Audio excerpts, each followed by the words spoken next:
Hello, everyone. Today we're going to delve into the fascinating world of oil and gas investments. Specifically, we'll cover the key considerations you need to keep in mind when investing in oil and gas wells. This will include understanding different types of investments, conducting thorough research, evaluating financials, understanding risks, choosing the right investment structure, working with professionals, and tax considerations. So let's get started. So the first important thing that we need to do is we need to understand the types of investments, and there are several. So we have working interest, and a subset of that is operational working interest.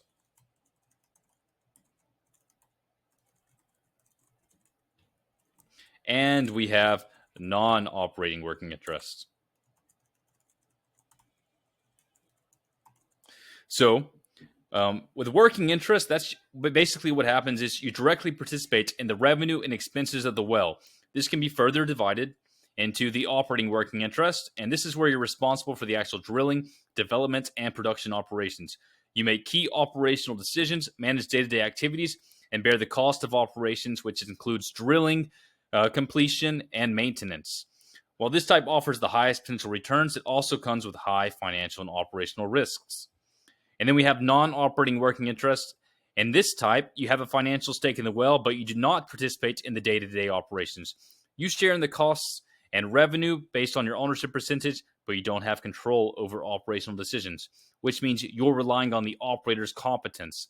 This type of investment typically offers moderate return potential with less control and lower risk compared to OWI. And then we have royalty interest. And this allows you to earn a percentage of the production revenue without any operational responsibilities. It's less risky, but also typically offers low returns. And then we have mineral rights. That's basically where you own the land and lease it to an operator in exchange for a lease bonus and royalties. So what's also important to do is to conduct thorough research. So how do we do that?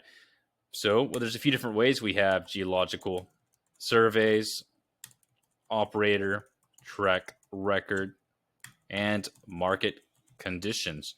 So before making an investment, it's important to start researching it. So you want to start with geological surveys to understand the potential for oil and gas in the area you're considering. Investigate the operator track record to assess the history and performance of the operators involved in the project. Stay informed about market conditions, including oil and gas market trends, prices, and regulatory changes. It's also important to evaluate the financials.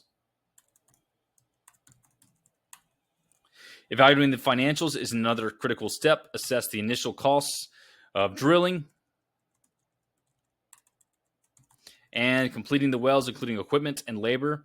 It's also important to consider operational costs, such as maintenance, transportation, and taxes. And then we need to estimate potential revenue projections, which is based on the production rate, market prices, and your share of the output. This will help you understand potential profitability of your investment. So we need to understand the risks. So there's a few different risks that we need to understand. That will be geological risks and operational risk,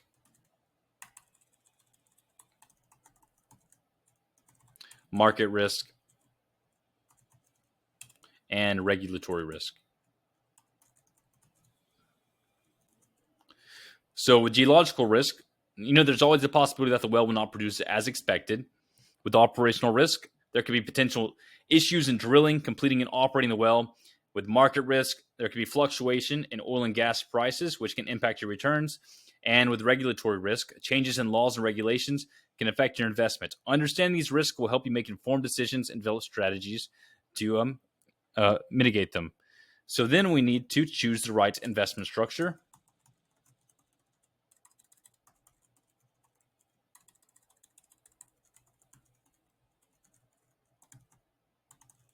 So there's various investment structures you can choose from, including direct participation programs, oil and gas partnerships, and energy funds. So with direct participation programs, you directly invest in a specific well or wells, offering high potential returns, but also high risks. With oil and gas partnerships, you pool your resources with other investors to share the costs of profits. With energy funds, you invest in a diversified portfolio managed by professionals, providing lower risk through diversification.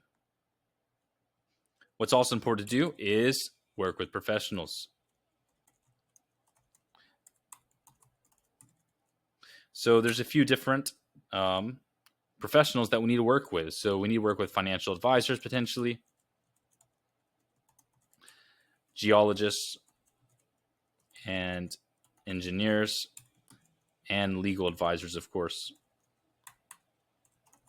So you want to seek advice from financial advisors who specialize in oil and gas investments. You can get technical assessments from geologists and engineers to understand the potential risks of the wells. And you can consult legal advisors to ensure you understand the legal implications and protections of your investment. And of course, we all need to worry about taxes. We want to be aware of the tax considerations associated with oil and gas investments. So there's a few things we need to consider. We have the intangible drilling costs, tangible drilling costs, and depletion allowance. So with intangible drilling costs, basically these are deductible expenses for drilling and preparing wells. Tangible drilling costs, these are depreciable costs for equipment and facilities. And depletion allowance, this allows for deduction based on the reduction of the reservoir's reserves. So in conclusion, investing in oil and gas wells can be highly lucrative, but also comes with significant risks. By understanding the types of investments, conducting thorough research, evaluating financials, understanding risks, choosing the right investment structure, working with professionals, and considering tax implications, you can make more informed and strategic investment decisions. Thank you for watching, and good luck with your investments.